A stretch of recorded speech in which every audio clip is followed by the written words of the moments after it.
sunny side.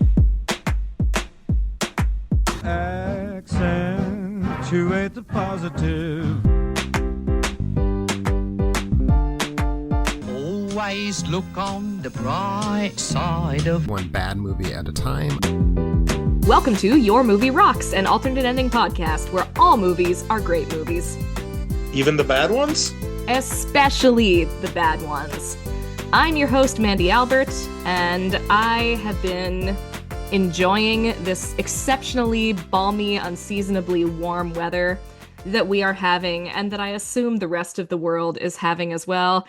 And with me to discuss this unseasonably lovely and temperate weather is Brian Fowler. Brian, how are you doing? Oh, good. We got all the way up to 12 degrees today. Oh, nice. Fahrenheit. It's in the positives.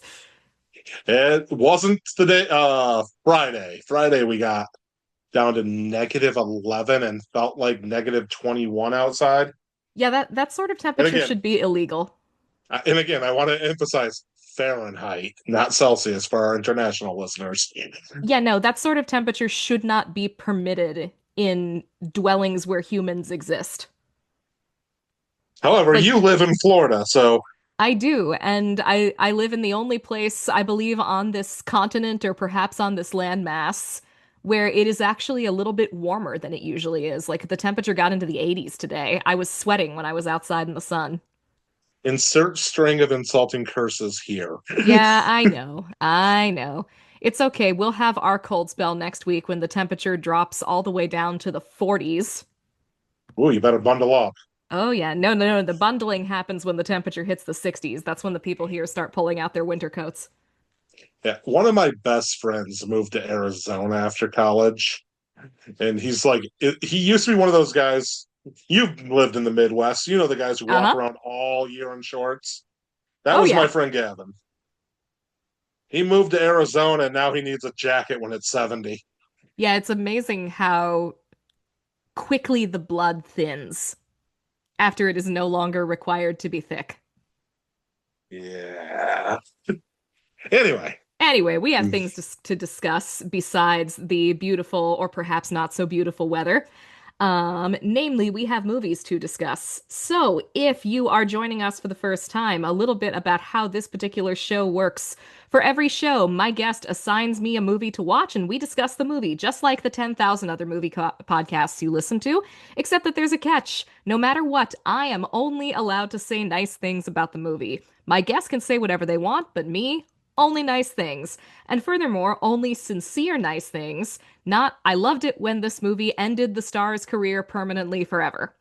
If I have nothing nice to say, I'm lying because every movie does something right. All right, Brian, what movie, thanks to you, are we discussing on this month's Your Movie Rocks? We're discussing the 2007 independent thriller, I guess would be the best genre description, Spiral. Not to be confused with the Spiral from the Book of Saw. Yes, this movie is ungoogleable because of Spiral from the Book of Saw. Movie that's also called Spiral that exists.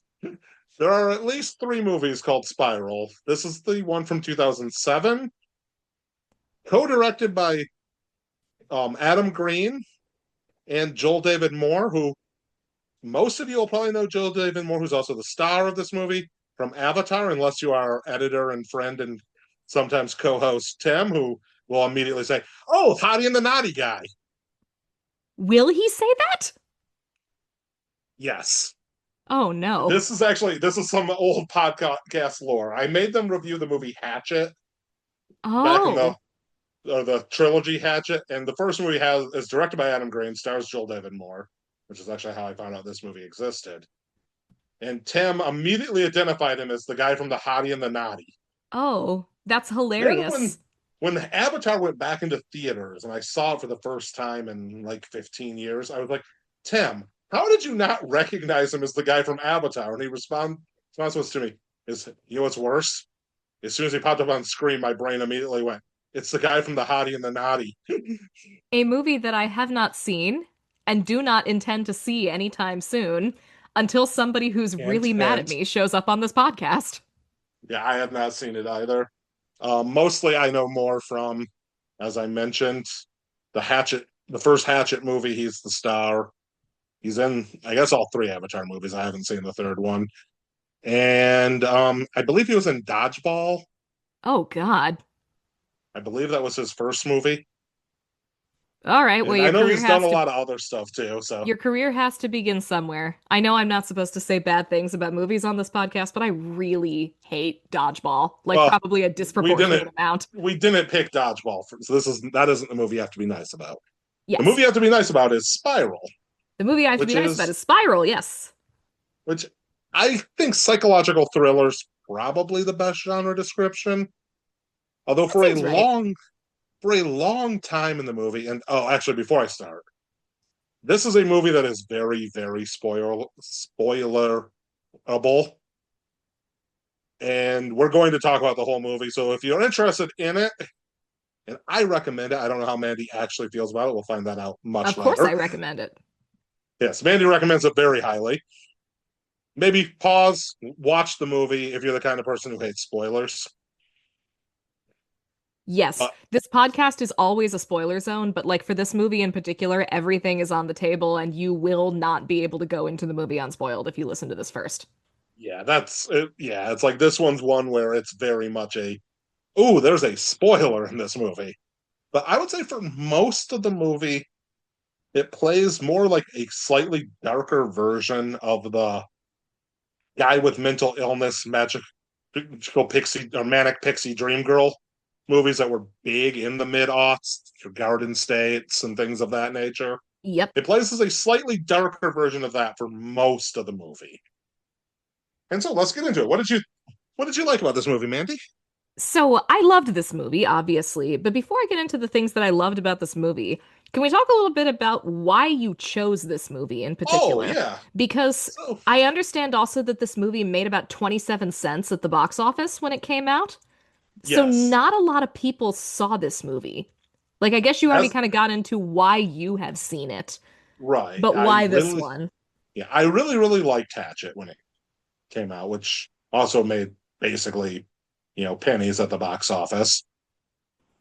And think there was a trailer for this either on the Hatchet DVD or on the DVD for Behind the Mask, The Rise of Leslie Vernon, one of those two.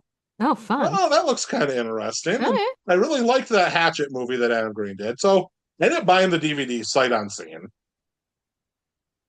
Okay. I really liked this movie. I I think it's a very fun, very interesting movie. It's not flawless. As we go on, I will point out things that I think are weak in it, but I liked it. And the thing is nobody has seen this movie, as evidenced by the $3,000 it made at the box office. He Like said on my that letter, correctly, by the way, $3,000. yeah, I think a little under four, actually, like 3,700 or something like that is what it According to the was. wiki, it says $3,072. Oh, okay. I was remembering it was 3,720. So no, $3,072. So yeah, it made 3 grand at the box office on a That's like $600,000 a theater's worth budget. of people. Yeah. Um. So and like on my Letterbox friends, before you watched it, there was one person who hasn't marked a scene. So it's a movie. I didn't pick it because it's a bad movie. I picked it because it's a movie I like that I have felt for a long time deserved more exposure. And I was looking for an excuse to rewatch it because I've had it sitting around for a while and haven't watched it since probably 2008, 2009, somewhere in there. So it kind of killed two birds with one stone. Yeah, because as it turns out, 2007 was a while ago now. Yeah, it was. Okay. Well, as I said, I loved this movie. So any discussion of why I loved this movie must begin with a discussion of its co-director slash star, Joel David Moore. Um, I've seen two Avatar films, so I know I'd seen him in something, but I didn't immediately recognize him from anything. I don't think his Avatar character is terribly consequential. Then again, there are no consequential characters in the Avatar movies, so redundant. Um, but he plays this character named Mason, which, first of all, the fact that this character is named Mason just cracked me up. There's something about the name Mason in the context of this character where, like, you don't expect characters like this to be named Mason. Mason is too like, I don't know. I think of it as like a young teenage boy or puppy name. I don't think of it as the Wikipedia article describes him as a lonely introvert, which does not even begin to discover these to cover the psychopathologies of this character. No, Um, it's a very thin Wikipedia. yes, it is, and that is okay. Um, in part because, again, nobody's seen it. It also describes him as awkward, which again does not even begin to describe his psychopathologies. The movie opens on like a frantic middle of the night phone call from Mason to his best friend slash only friend slash boss, a fellow named Berkeley, played by Zachary Lee. How do you pronounce this man's name? Is it I Zachary believe Levy? it's I Levi? believe it's Levy, but I am not nearly positive on that. Okay. It's played by Shazam. Yes. Or Flynn Rider, or grown-up baby Harold from Harold of the Purple, or from Harold and the Purple Crayon, whatever your preference is. Yeah. But yes, Or whatever Zachary, his character on Chuck's name was, but I don't remember. yes, that works too. Um, that guy plays his best slash only friend. So it's a phone call in the middle of the night from him to his best slash only friend. He is hyperventilating because he's quickly revealed as a fairly severe asthmatic. He seems to be hallucinating or possibly just in the middle of a psychotic break. Um, and this is the role that I do. Again, I haven't seen him in very much else, but just even from having seen him in this role, I feel like this is the role that Joel David Moore was born to play. He is a very odd-looking fellow, for one thing. He has like a very top-heavy alien-shaped head with like a really big forehead and really big eyes and a really small, narrow chin. And so the shape of his face lends itself very well to the buggy aesthetic with which the whole movie is filmed. He's also got this, I really like his voice actually, but in context, he has this like surprisingly deep and very soft, breathy voice that modulates a lot and wildly. Um, and he's also just like, I'm sure he's naturally just a super duper skinny guy, so he kind of looks like a skeleton walking around the entire time, too.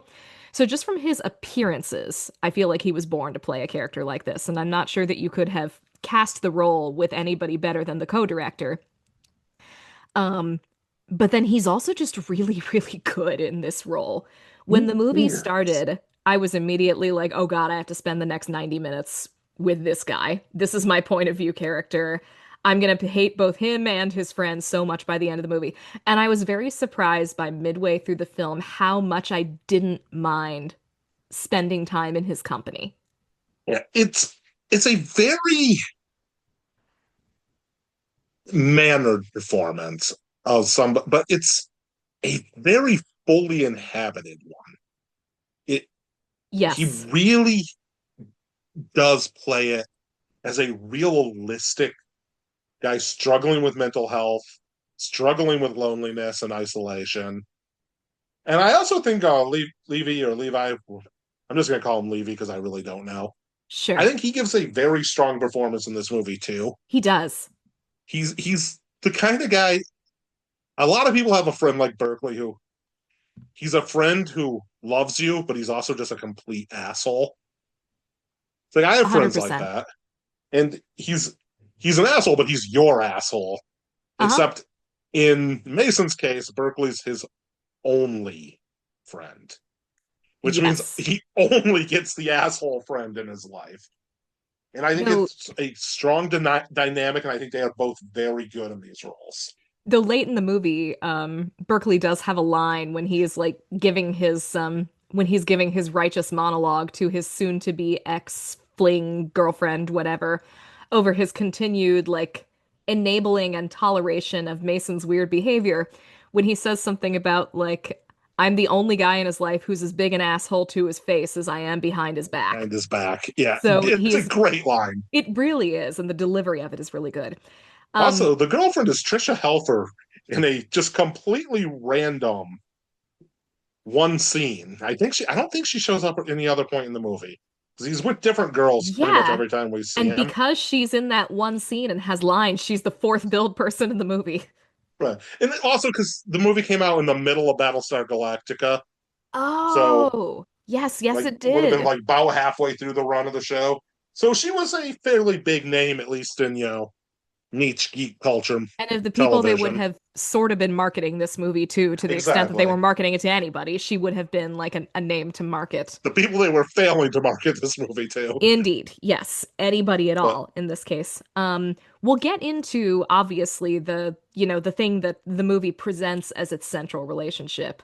Um, right. but I would argue that the actual central relationship and the emotional heft of the movie is the relationship between Mason and Berkeley. I would agree, yeah. It's like you said, we haven't gotten to Amber Tamblyn yet, but spoiler, Amber Tamblyn's the other person in those top four build actors. Yeah, But normally yeah, when you I said who plays the girlfriend, you would be referring to Amber Tamblyn. right. Which and as I mentioned at the beginning, it's kind of the manic pixie dream girl role. Kind of. Okay, it is a manic pixie dream girl Like it's a role. Absolutely self-aware is. Manic Pixie Dream Girl. I'd even say it's a Yes. parody of the Manic Pixie Dream Girl to a certain extent, but that is But I absolutely what she is.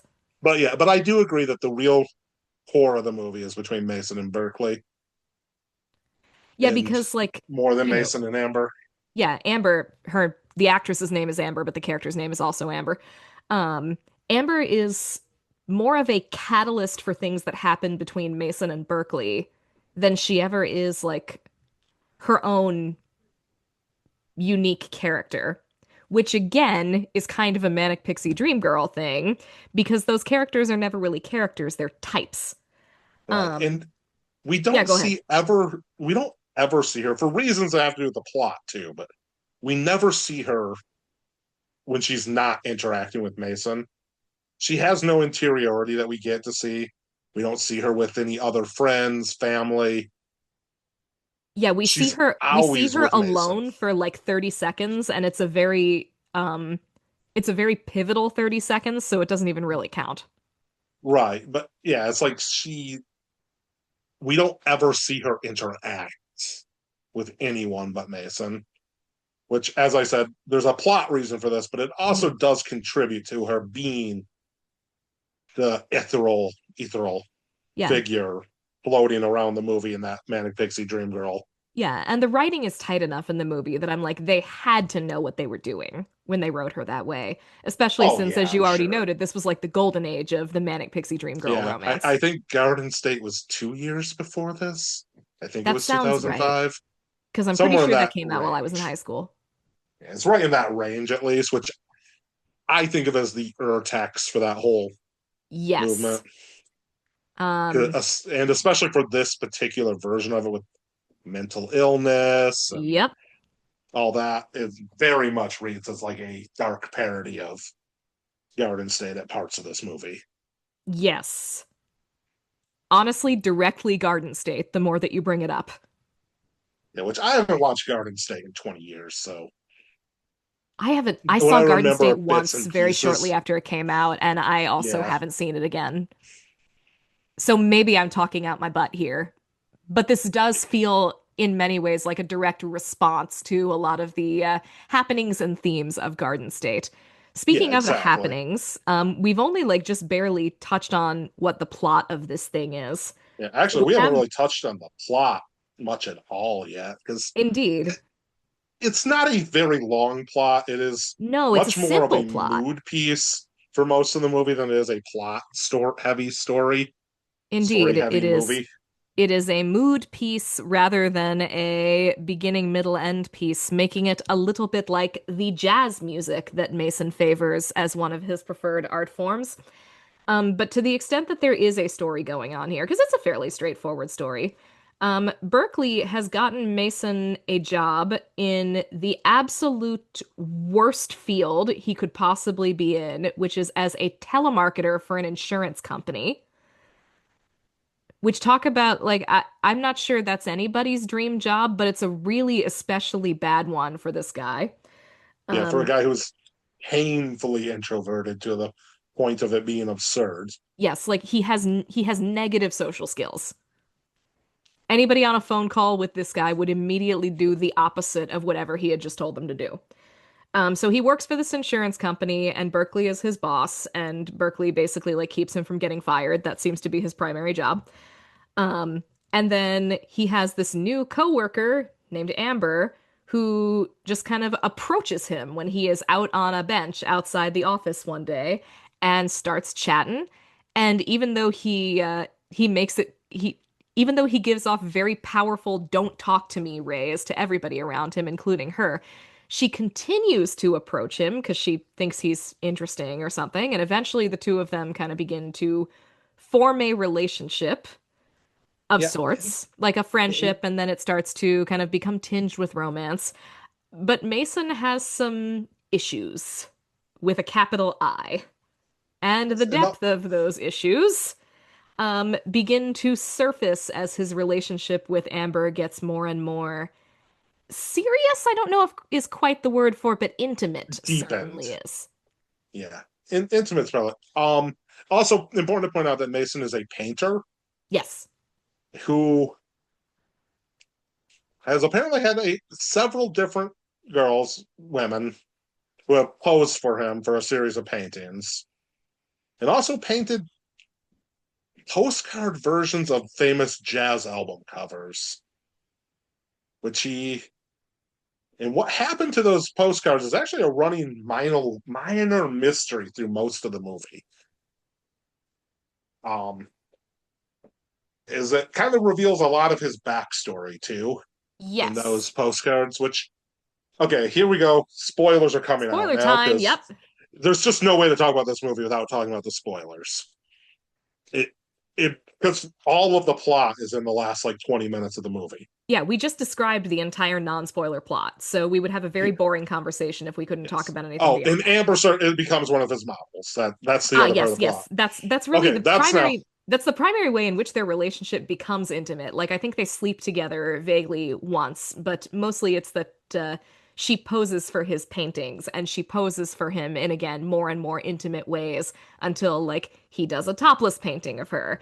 And it's kind of implied that they're working their way up to a fully nude painting, a draw me like one of your or French girls sort of thing. or something. Or But so something. but so the first spoiler we get is that it takes a long time for it to flat out say it, but it slowly reveals that Mason's father murdered his mother. And it's sitting in prison somewhere. And Mason sent developed his love of jazz through his dad. So he painted these postcards based on famous jazz album covers, sent them to his dad, and his dad sent them back to him, which appears to be a deep part of his mental problems. Even deeper than the my dad murdered my mom. It seems like he's more bothered by the fact that his dad returned his paintings. Right. And the other thing that I think is worth pointing out is Berkeley has been his friend since at least high school, maybe childhood. And Berkeley knows that his dad killed his mom. And Berkeley tries to keep him from not thinking about it, tries to shelter him. Berkeley's both the best and worst friend he could possibly have He really throughout this whole is. movie. Like it's such again, this really is the relationship that anchors the movie for so many reasons, some of them plot, but also some of them theme. Because like again, the relationship between Mason and Amber is like it's a relationship that we've seen before until the twists start coming in, which they do.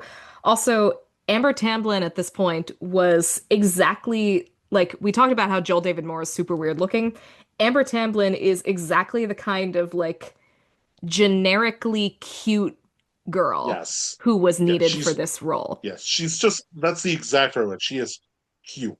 Yeah. Like she's not like super duper hot or drop dead. Like she's very pretty, but she's Yeah, not, she's hot by Hollywood standards. Like she right. looks she looks like a girl who is cute enough that you would notice her at work if she walked Yeah. by. It's yet I always suggest on a Hollywood scale of yes, if you saw her in real life, half the men around's jaws would drop. But by movie standards, she's much more cute than she is hot or Yeah, like even beautiful. by these movie standards, she is not Trisha Helfer. Exactly, because Trisha Helfer is in that classical beauty movie star. Yes.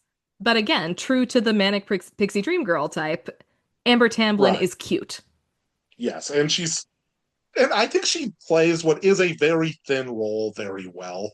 It is necessary for reasons that we will get into that it's a very thin role. Right. Um, This story does not work if Amber is a fully fleshed, well-developed character. no, but like she's got a very expressive face. Yep. Like I just called her face generic, but it's also very expressive. Um, and the character seems to feel things in the moment very strongly, which is a thing I think again needs to happen in order for this character to work. Like there's a moment in the movie where he tells her he's never been to a movie. Mason has Yeah. never been to a movie. And then it's getting close to Christmas in the movie, and he takes her to see a screening of It's a Wonderful Life. And the way her face lights up when she realizes where they are, that they're at a movie together, is just so endearing. It is, it's sweet. Yes. Like at this point, it's a very thin, very predictable love story at that point up to the movie. And the fact that the But movie is It's a so Wonderful sweet. Life. Yes. The but fact that it's it's that movie, yeah. at that point, everything with Mason and Amber just feels so sweet and nice. And the And fact then we that have the it's rest of the so, movie. and then we have the rest of the movie, yes. But they do a really, it's a slow burn sort of relationship in a way that like walks right up to wearing out its welcome and then very much does not because the movie takes such a hard left turn.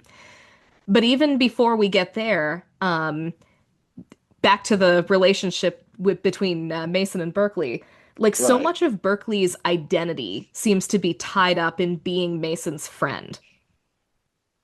Yeah. He You is. can Go you ahead. can tell it means a lot. He for whatever and there's the scene with Trisha Helfer where she accuses him of, doing it as charity and not. I think Berkeley loves Mason Absolutely. in a brotherly way, I think is Yeah, the right word for that. If I could remember what the different Greek forms of love are, I'd come up with the right word here, but I don't remember it now. that is the Philadelphia one, I believe. Is it? Yeah, that would Yes. make sense. City of brotherly love. That's right. The only one I could think of is agape, and I know that's not the right Nah, that's one. not it. Yeah. It's like I used to know these things, but I'm old. Yeah, But no, yeah, he it's like, absolutely does. and I think he, he's a womanizer throughout the movie. He's hitting on every girl who works in the office except Amber. Um, he dates multiple women. He talks about how he wants to be dating multiple women at once, but not let them find out. He's an asshole. But I think everything with him and Mason on his part is genuine. And at the same time, the very first thing that we see him do is calmly answer a phone call from his completely freaked out friend in the middle of the night to talk him down from whatever incredibly serious episode he seems to be having. Right. And like, And how many of it's us, let us be honest, have friends who would handle that as well as he does in that moment? and you get the impression this has happened before Yes. multiple times. That in fact, the whole again back into the spoilers is it appears the entire plot has happened multiple times. Yes. Mason is in a very bad spot. He meets a girl, paints her. His productivity at work gets better. He's happier. He's still a socially awkward misfit, but he's an acceptable one for a while. He gets to the end of the paintings, the relationship ends, and he falls apart. And he calls Berkeley at 4 a.m, having an asthma attack and a panic attack at the same time. Yeah, because it's at least strongly implied when the movie opens and he calls Berkeley that he like just got out of a different relationship with a woman that he was painting. Right. Um, And so, go ahead. but aside from even like Berkeley loves Mason, I think it is also established that Berkeley needs Mason. Usually when you have the dynamic where, and it's a it's almost as well-worn a dynamic as the Manic Pixie Dream Girl, the the Hottie and the Nottie relationship. The friendship between the hot, popular gal or guy and the ugly, unpopular, socially awkward gal or guy. And usually it's set up as like, the unpopular one needs the popular one. They'd be a total friendless outcast if they didn't have them. But here, the hot, popular one needs his dependent, psychotic friend just as much as the friend needs him. It's his only real connection. Yeah. I feel like he has lots of people who he gets along with. But I get the impression Mason's the only person he cares about. Yeah, and like Mason needs him and he can sense that. And it's a very powerful feeling to know that somebody needs you. Yeah, I think it's very much a parasocial relationship in both directions between them. Totally. Like they both need each other for totally different reasons. But I get the impression Berkeley hates all of his other friends. Yes. He certainly hates his girlfriends. Oh God, yes. He is a misogynistic prick. And he certainly hates everybody he works with. Right. So at this point, though, like I said, it's a very thin movie. Yeah. There's not a lot happens. But it becomes more of this in the part that I think we're probably about to get into. Yeah, I feel like there's not much left to talk about except it is a movie pretending to be about a toxic romance that is actually about a toxic friendship. Yes. And it's also a movie, it does something very interesting at the end where it does a twist and then another twist. Yes. Stacked right on top of each other, with the second one kind of undoes the first one in a way. So the structure of the movie, and especially the back half of the movie when things start to get weird, is so interesting and I think very well put together and very, very well written, because the movie, like, it's heading towards a twist of some sort because it's a psychological thriller, and of course it is. But the movie, it doesn't telegraph its twist very hard. It telegraphs several twists very hard. Yeah. It is basically screaming at you that you are heading towards several different twists, some of which are contradictory of each other. And it's like, to get to the point of spoiling here completely, if you watch the movie carefully as you're watching it, it feels like it might be doing the Sixth Sense thing. Not Ghost, but it goes through most of the movie. As I mentioned earlier, nobody else ever talks to Amber. She says lines to a few other people. They never respond to her. And there's a few other places. She goes to a party with Mason at one point. He is the only person at the party that you see her interact with. Right. She talks to the guy who hands Mason his coat, and he doesn't even look at her. And that's like, honestly, I don't think you honestly even have to pay attention that hard. Like, they are neon signing it there of like, this girl might be a hallucination. Like, my goodness, could the crazy man who had the psychotic break at the beginning of the movie possibly be inventing a girlfriend in his head? I don't know. What do you think? And then there's a mystery that runs through the last act of the movie of what is the final one of the poses. Because he paints the girls in the same poses over and over. And we don't ever actually see the final pose, if I remember right. No, I don't believe we ever see the final pose, which I think is a really good choice on the filmmaker's part. But they understand what so few 21st century horror directors understand, that because there is a point where the movie also like veers into like somewhat full-on horror, that what you don't see is often more powerful than what you do see. But so at one point, Amber sees the sketchbook while Mason's in a different room that she's not been allowed to look at because there are rules. She looks at the last pose and freaks the fuck out. Mason sees that she has seen the last pose and freaks the fuck out and turns into an abusive, psychotic monster like that. It's like it's been hinted at a couple of times earlier that he has this anger in him, this darkness in him. And that there is certainly violence of some sort in his past. There's also a glowing door in his apartment. Yes, which we also never actually see Indeed. what's behind that door. It's just there, and it's kind of. I think it's his insanity is not quite shut tight. It's like you've seen Sleepy Hollow, right? You must have seen Sleepy Hollow. Yes, You remember the white door in Ichabod's dreams? I don't because I haven't watched that movie since it was new. Oh, I've watched that movie probably 20 times. Um, I've been Johnny, meaning to rewatch it someday. I hated it when it was new because I wanted The Legend of Sleepy Hollow, oh, fair enough. and it was not The Legend of Sleepy Hollow. It's not, but it's great fun. The reason that I bring it up, though, is that throughout the movie, Johnny Depp's Ichabod Crane has these dreams where he keeps seeing this like blindingly white door in the church where his father was a pastor. And we get closer and closer to it every time until finally the door opens and the horrors within are revealed. Um, this reminded me a little bit of that, except that what It is never behind the door opens. never actually is revealed. It's always just cracked open enough that you can see the light. Yes, I love his apartment. Like, not Yeah, that I it's a would want to really live there, but it's such a Mm, cool design as a movie set. yeah, it is. It's a really interesting design. It's a very nice set. And the movie's cheap. I think I mentioned the budget was 600,000. And it looks like a movie that was made for less than $1 million. I was gonna say, I would have believed you if you told me the budget was 60,000. Yeah. But it gets a lot of mileage out of Portland. Yes.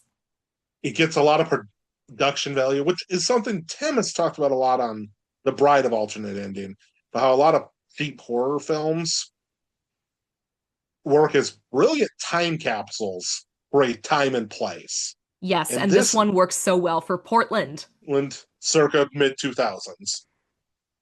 Because like I think to a certain extent you need a kind of like artsy hippie city for this Yes. movie to work The because jazz and the you painting and need the the jazz and the painting and the the Manic Pixie telemarketer Dream who's Girl. actually an artiste. Um, Yes. but his apartment also, like, it is basically the right on the line between a trendy Art Deco apartment from a trendy city and a slaughterhouse. Yes, there's a real industrial feel to it. It looks like somebody took a factory and turned it into an apartment complex Which, like, or something of that that's what effect. sometimes happens for those trendy apartment Right, yes. complexes. There's at least one in Detroit that's like that, I know. Yeah, there was one when I lived in Durham, North Carolina. There was a fairly expensive and popular one that a lot of seniors at Duke University that I knew lived in. Um, but it's like somebody did that, but then they stopped renovating early and left a few things from the factory or the Yeah. slaughterhouse in place that Ran out of money. maybe Yep. they didn't mean Ran to out of leave there. money. Yeah. No, it is. It's a really nice, interesting space. Especially because the rest of the movie doesn't have a lot of interesting Mhm. spaces, interiors, because Yes, a lot of it's in a office building with cubicles. And which is also a really good set. It's very claustrophobic. yeah, but I mean, it's a very generic but well done version of something that Yeah, I you've think seen it's in more how they movies a shot lot of it in that times. case than the actual set. Yeah, but so getting back to where we were. Yeah, eventually we're gonna start that spoiler stuff.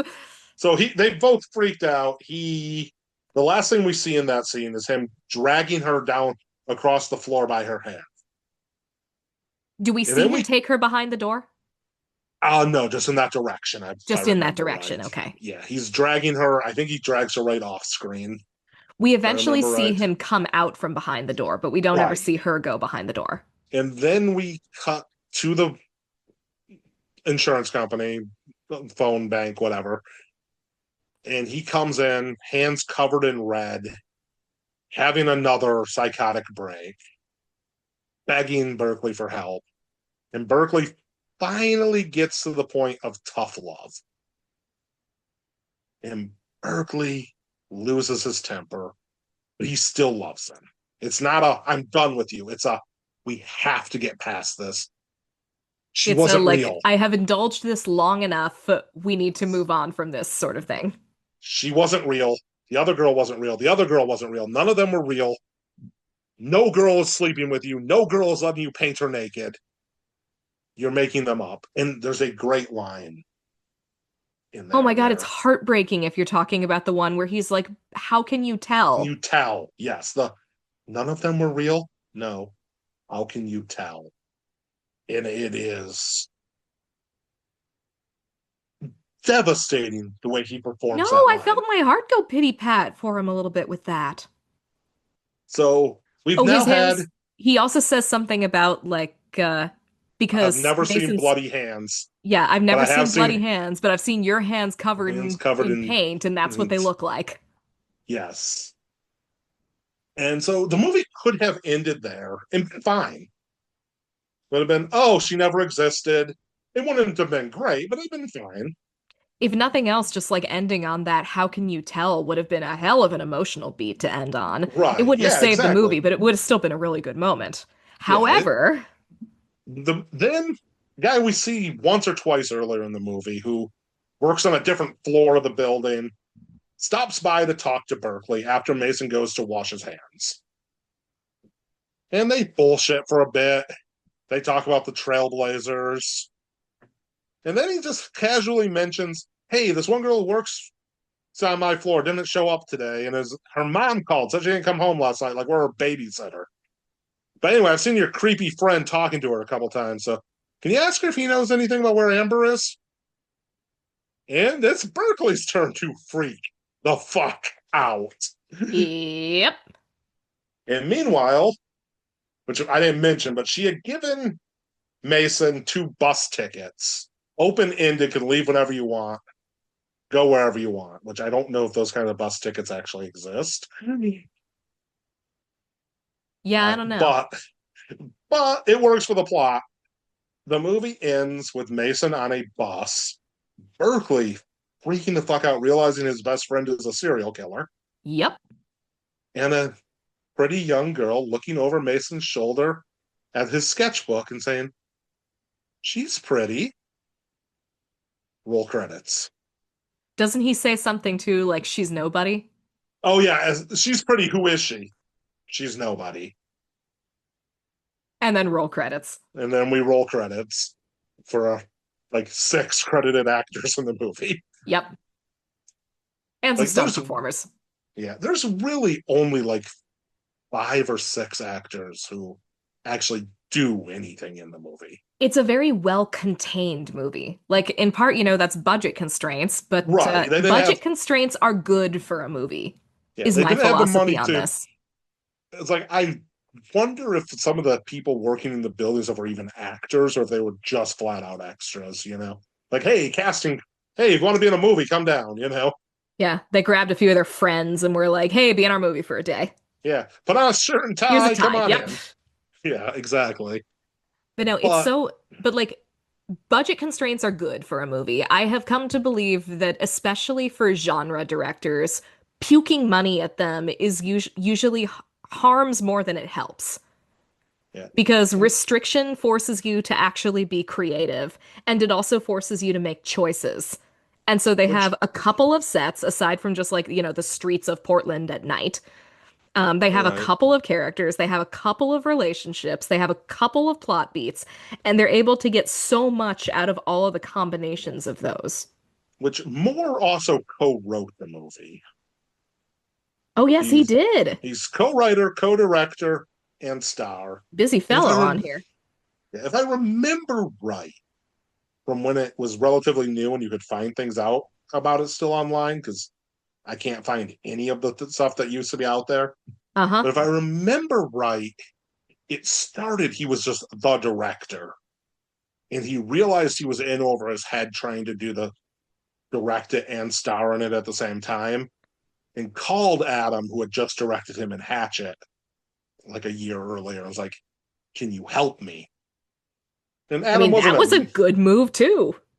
yes, because Adam Green, he's not a big name director, but he's a man who's made several fairly well regarded horror films.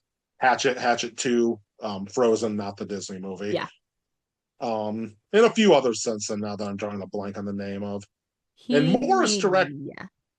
Moore has directed 3 or 4 movies since then that have all been very poorly reviewed. This got mixed reviews from the like 5 critics who reviewed it. And that's, again, not an exaggeration. I believe there are 5 reviews on Rotten Tomatoes and 4 on Metacritic. That's, yep. And But three of the 5 Rotten Tomato reviewers liked it.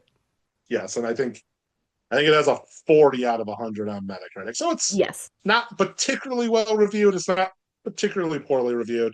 Everything else he's made has been reviewed significantly worse. I think the two of them work together well. They made a movie that works. It's good to recognize your limitations and when you need Yeah. help.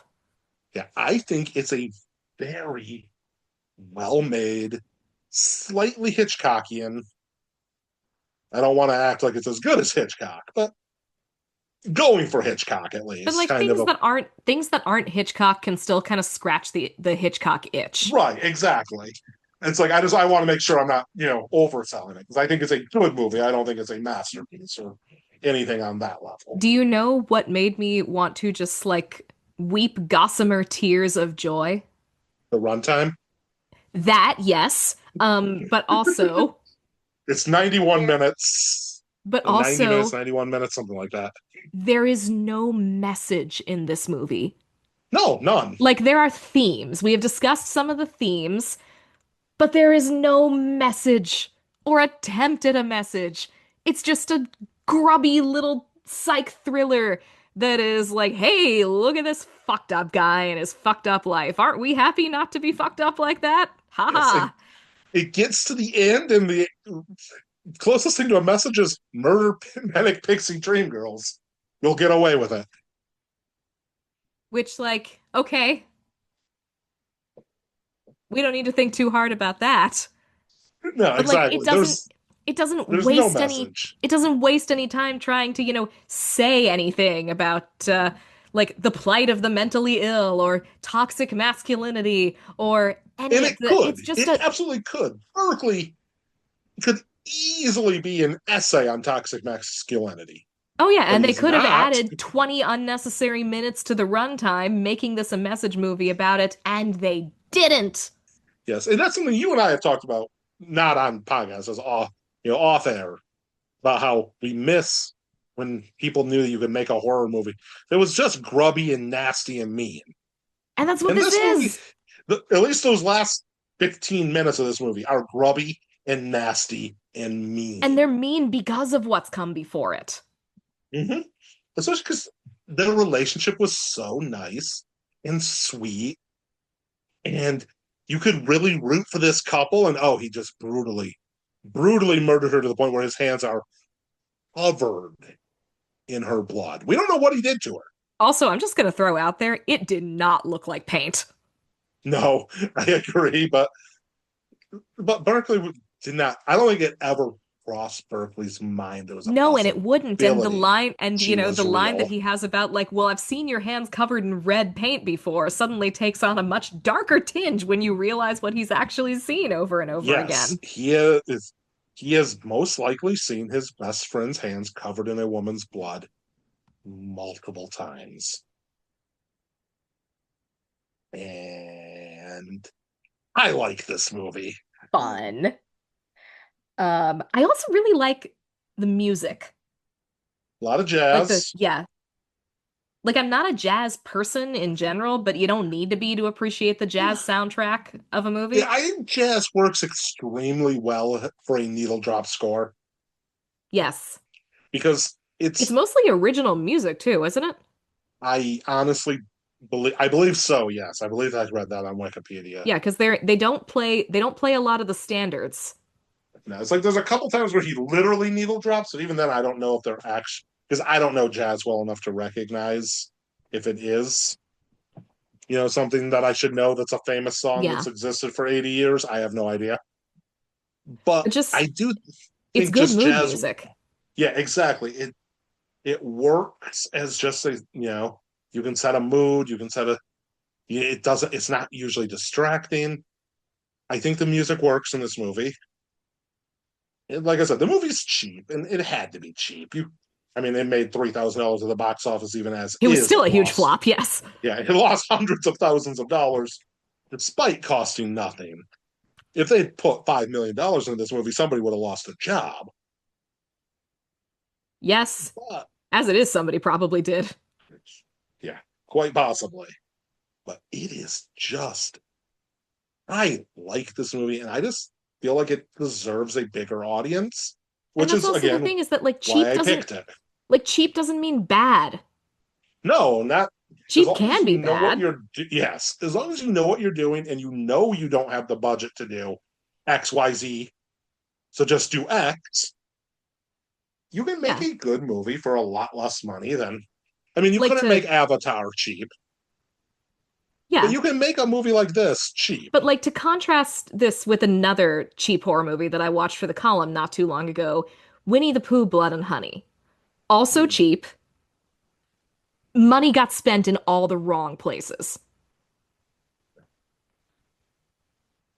Like, I'm not actually sure what they spent their money on for that movie, but I can tell you what they didn't spend their money on, their very limited money, and it was all the places where they should have actually coughed up for something a little bit better. Or they should have just made a completely different movie because it turns out that you cannot make a parody movie about I know that the characters are technically in the public domain, but let's be real, Disney still owns everything. You cannot make a Disney parody on the change you found in your couch. Which Whereas here, I haven't. I have heard that the second movie is better just because they had significantly more money to spend because the first one, for some godforsaken reason, made money. it did. Which let's talk about justice in the world from that comparison. Yeah. But anyway, yes. So I think I've been very clear that I am quite positive on this movie. I think I gave it 3.5 on Letterboxd. Okay. Well, I'm looking at my notes to see Which, if there's anything that we haven't covered. But again, yes, by all means. just like we've talked about the whole movie at this Yeah, point. there is not much plot. And it's okay though. It's not a Hmm. wow. Because again, it's short. I believe Yes. the rated Oh, cut is 90 minutes and the unrated cut is 91 minutes. the paintings are really good. Like the Yeah, I don't know paintings who yeah, of I the don't know who girls. did the paintings. I'm no idea who the artist actually was. I hope Somebody that wasn't uncredited, also Joel probably. David Moore. I hope that wasn't also Joel David Moore because he had enough to do on this movie. Like they, when you, especially when you look at them in retrospect, they absolutely look like paintings by somebody who is battling some demons, having something to do with women, because they're all like they're very good. But especially when you get to Amber Tamblyn, who aside from being cute, also just has like a very soft appearance to her. Like she has a very round face, she has a very rounded chin, she's got very Yes. soft eyes, generally just like gentle features. And in the paintings of her, she looks really hard, like the edges come out. And Which it does tells you something that about how the painter or the character of the painter sees her in those moments. which And they get harder as he progresses in the series of paintings. there's that one scene when he's painting. I don't remember which of the paintings to do it over, but he's talking about why he's not using certain colors because he wants to emphasize certain things and hide other things. That I think really is kind of the whole movie. He's Yeah. emphasizing certain things, hiding certain things. And I think you see that in the painting, like you said, he emphasizes the angles and downplays her more cherubic He appearance. emphasizes the humanity of his subject. And he himself, he emphasizes the social awkwardness. He emphasizes the art and he downplays the darkness. It comes out now and then, mostly whenever she tries to look at the sketches or when she pushes too hard about the postcards. But I think that in a lot of ways is the whole movie. Yeah. Is his whole thing about what you emphasize and what you hide. The whole thing is also shot in this like wacky bugged out style where the camera is always a little too close to the thing that it's shooting. Yeah, and I don't know how much of that is intentional versus skill. I couldn't tell you, but Well, it who cares? works. It's the result that counts. Exactly. Yeah. I think that's basically the movie at that Yeah, point. I brought up pretty much everything I think I wanted to bring up about it. Yeah. All right. So, did I like this movie? I think you did. You think I did? I don't think you absolutely loved it, but I think you liked it. I'm You, gonna say you gave it about three. you think I did? I liked it this much. Oh, 3.5 Yep. and a heart. And a heart. I really dug this. I was between 3.5 and 4. So was I actually. I went And with three and a half because do you want to know what caused me to bump it down to 3.5? sure. The absolutely god-awful needle drop that happens during the big reveal scene where Ah, Berkeley's coworker comes down to be like, "Hey, Amber was real after all." What was that? yeah, yeah. That is a. That It's a is not choice. that is not the time for like emo pop punk. Yeah, especially in a movie that didn't have any other songs of that nature whatsoever. No, what are you doing? That's the time to amp up the creepy. Or if you want to try something really experimental, maybe like to have no music at all. Yeah, or just do another jazz number that Or do another jazz number. Like the maybe whole a thing's been jazz. slow. What are you Yeah, doing? Why are you yeah. disrupting one No, of the I things that do agree. works? That is a. I think the main reason I ended up at 3.5 and not four is just it's so cheap and it looks cheap. It The does. production values are not there. And I mean, again, they lost hundreds of thousands of dollars on a cheap budget. So they couldn't have gotten more money for this. It would have been an insane waste of money to spend more, but you can definitely tell they did not have the budget. Certainly. And like, there are things that I could complain about in the writing and the directing and the performances and the Yeah, whatever, but I'm frankly not going to because I agree with you that like this is a movie that deserved to make a lot more money than it did. I just want people to see it. It's like Yes. if you dislike You it, you dislike it. and you can, in fact, I discovered, see it for free on YouTube right now. Oh, really? I Yep. own it, so Yeah, there you go. I. But yeah, Like you can see it the legitimate way, but if you're not sure, you can also see it for free. it's on. I was gonna say, like, there are some things I can quibble about. Like, Trisha Helfer's character is nothing but plot functional.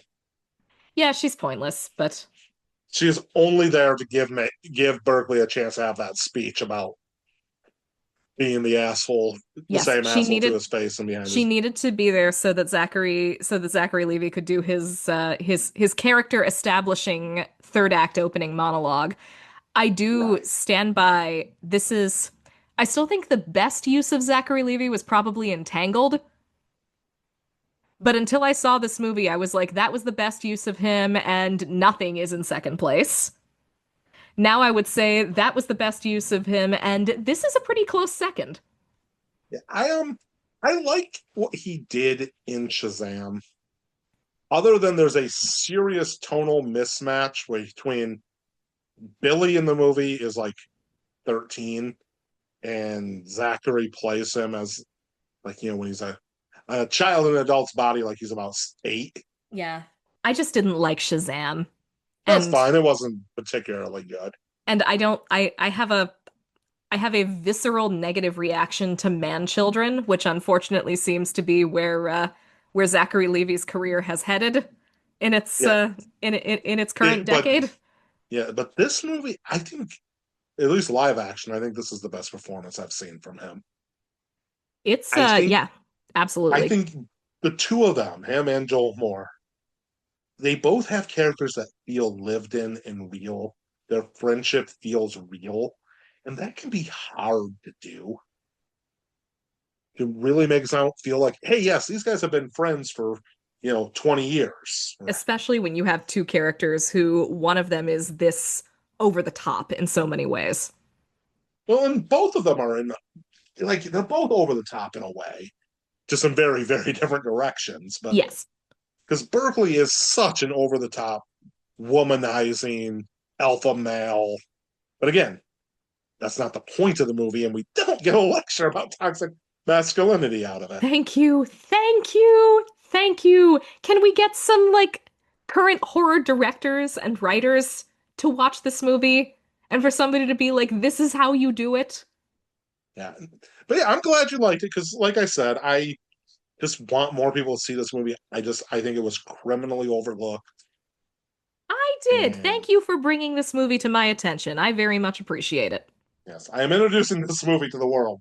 Excellent. All right. There's one podcast that has I don't even know how many people listen to our podcast, honestly. All right. This has been your new debut, Spiral. Time to go make another $3,072. Amen. All right. Well, that is a wrap for us in that case. We will see you again next month with another great movie. And in the meantime, enjoy the alternate ending podcasts of the rest of the month every single Tuesday. Have a good one, everybody.